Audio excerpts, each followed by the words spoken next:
स्वामी शरणम நான் ஸ்கூல் படிக்கிறப்போ கோயம்புத்தூரில் இருந்தோம். அப்போ பக்கத்தில் ஒரு ஐயப்பன் கோவில் இருந்தது.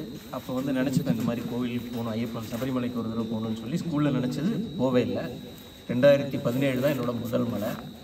அதுக்கு முன்னாடி சில விஷயங்கள்லாம் என்னோடய குடும்பத்தில் நடந்தது. பிரகலாத் சுவாமி மட்டும்தான் எனக்கு தெரியும் இந்த குரூப்பில். அவர் எனக்காக நைத்தேங்காயெல்லாம் எடுத்துன்னு போய் நல்ல விஷயங்கள்லாம் நடந்தது. அதுக்கப்புறம் நான் வரேன்னு சொல்லி வேண்டிகிட்டு இருந்தேன். அப்போ குருசுவாமிகிட்ட பேசி நவம்பர் 1ஆம் தேதி 2017 மாலை போட்டுட்டோம். வாரத்தில் தஞ்சாவூரில் ராதா கல்யாணம் நடந்தது.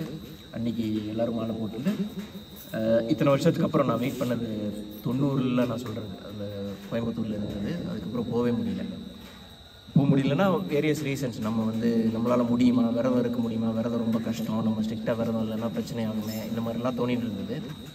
அப்போ அந்த நவம்பர் 1 மாலையை போட்டுட்டு டிசம்பர் 7ஓ 8ஓ கிளம்புறோம். அந்த டைத்தில் நாங்கள் பெங்களூர்லேருந்து கிளம்புற டிக்கெட்லாம் புக் பண்ணியிருக்கோம். பிரகலாத் சுவாமி எல்லோரும், எனக்கு மற்றவாள் யாரையும் தெரியாது, பிரகலாத் சுவாமி மட்டும்தான் தெரியும். 5 மணிக்கோ 6 மணிக்கோ இதே ட்ரெயின் நினைக்கிறேன், 5 இந்த ட்ரெயினுக்கு தான். முதல் நாள் ராத்திரி 10-10:30 மணி எனக்கு ஒரு ஃபோன். இந்த மாதிரி என்னோடய அத்திம்பேர், அதாவது அந்த அத்தையோட ஆத்துக்காரர் சீரியஸாக இருக்குது, ஹாஸ்பிட்டலில் அட்மிட் பண்ணியிருக்கேன், என்ன பண்ணுறதுன்னு தெரியல. நாங்கள் நினச்ச மாதிரி நான் ஒரு வேறு தான் சரியாக இல்லையோ அப்படின்லாம் தோணிட்டு, நடுவில் எனக்கு ஜுரம் வேறு வந்தது. அவருக்கு பிரகலாத் சுவாமிக்கு தெரியும். நடுவில் ஜுரம் ஒரு 4-5 நாள் என்னால் பச்சை தண்ணியெல்லாம் குளித்து பூஜையெல்லாம் பண்ண முடியல. அதெல்லாம் தோணிட்டு எனக்கு, நம்ம இதனால தான் இத்தனை நாள் போகல, விரதம் சரியாக இல்லையோ அப்படின்லாம் தோணி என்ன பண்ணேன்னா பிரகலாத் சுவாமிக்கு ஃபோன் பண்ணி கேட்டேன். இந்த மாதிரி லேட் ஆகிடுது, என்ன பண்ணுறது, இப்போ ஃபோன் பண்ணி கேட்கணும், நீங்கள் கேளுங்க பரவாயில்ல, குருசுவாமிக்கு ஃபோன் பண்ணுங்க அப்படின்னாரு.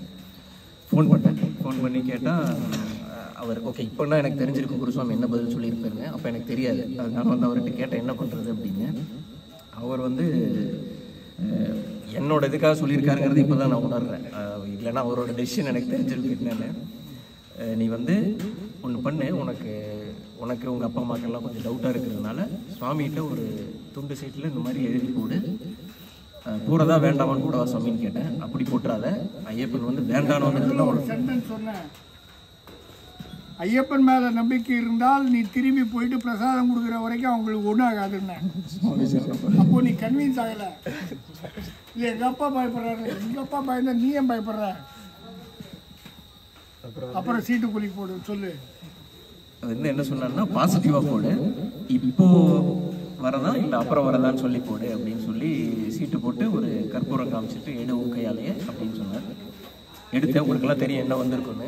2017 மலைக்கு நான் போனேன் அப்படின்னா பாசிட்டிவாக தான் வந்தது. இப்போவே போன்னு சொல்லி வந்தது. ஆனாலும் உள்ள ஒரு பயம், என்ன நியூஸ் வருமோ, அது வந்தால் என்ன தப்போ நமக்கு தெரியக்கூடாதுன்னு சொல்லி பயம். அதனால சுவாமி என்ன பண்ணாருன்னா சொல்லிட்டு, இந்த மாதிரி ஃபோன் ஒரு வாரத்துக்கு நீ பேசாத அப்படின்னு சொல்லிட்டு, எனக்கு தெரியாது, என்னோட ஒய்ஃபுக்கு மெசேஜ் போட்டுட்டு இருந்திருக்கேன், நாங்கள் இங்கே வந்துட்டோம் எனக்கு தெரியாது. நான் கான்டாக்டே பண்ணல, ஏன்னா ஏதாவது விஷயம் தெரிஞ்சதுன்னா பிரச்சனை நமக்கு தோணுமே அப்படின்னு சொல்லி. அப்புறமா பம்பால என்ன நினைக்கிறேன், இங்கே பேசணுமா இல்லை சன்னிதானத்தில் நெய் அபிஷேகம்லாம் நெய் அபிஷேகம்லாம் முடிஞ்சு நெய் கொடுக்குறப்போ தான் சொன்னார், இந்த மாதிரி ஒய்ஃப் லைனில் இருக்கா பேசுன்னு சொல்லி அவரோட ஃபோன்லேருந்து பண்ணி. நான் என்னமோ நினைச்சேன், மனைவி வீட்டு பேச இவ்வளோ பயமாயா பேசு அப்படின்ற அந்த பயம் இல்லைன்னு என்னமோ ஆரம்பிச்சாரு.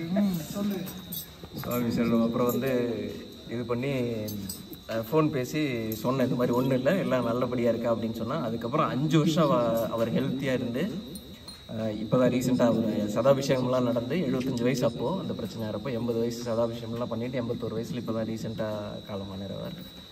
ஸோ இது என்னென்னா, இவர் சொன்ன மாதிரி இது ஒரு பாசிட்டிவ் திங்கிங்க்கு எனக்கு நிறையா இது கற்றுக் கொடுத்தது. இப்போ கூட இந்த நேற்றுக்கு கூட நம்ம பார்த்தோம், இந்த மாதிரி நிறையா சேஞ்சஸ் ஆச்சு, பெரிய பாதையில் நம்ம வர முடியல, மனசு சஞ்சலமாக இருந்தது. ஆனால் அவர் கொடுக்குற அந்த டிஃப்ரெண்ட் பாயிண்ட் ஆஃப் வியூ, அது ரியலி இட் மோட்டிவேட்ஸ். நம்ம அதை உணர்ந்தால் தான் தெரியும். அந்த பாசிட்டிவ் திங்கிங்கும் ரொம்ப ரொம்ப ரொம்ப முக்கியம் லைஃப்பில். அது நமக்கு இந்த மாதிரி சஞ்சலமாக இருக்கும், இது பண்ணலாமா இது பண்ணக்கூடாதா, இந்த விஷயங்கள்லாம் தெளிவாக ஒரு முடிவு எடுத்துட்டா ஐயப்பன் பார்த்துப்பார் அப்படிங்கிறத அவர் ஸ்ட்ராங்காக நம்புவார். இது நிஜமாக எல்லாரும் கற்றுக்க வேண்டிய விஷயம். சுவாமி சரணம். சுவாமி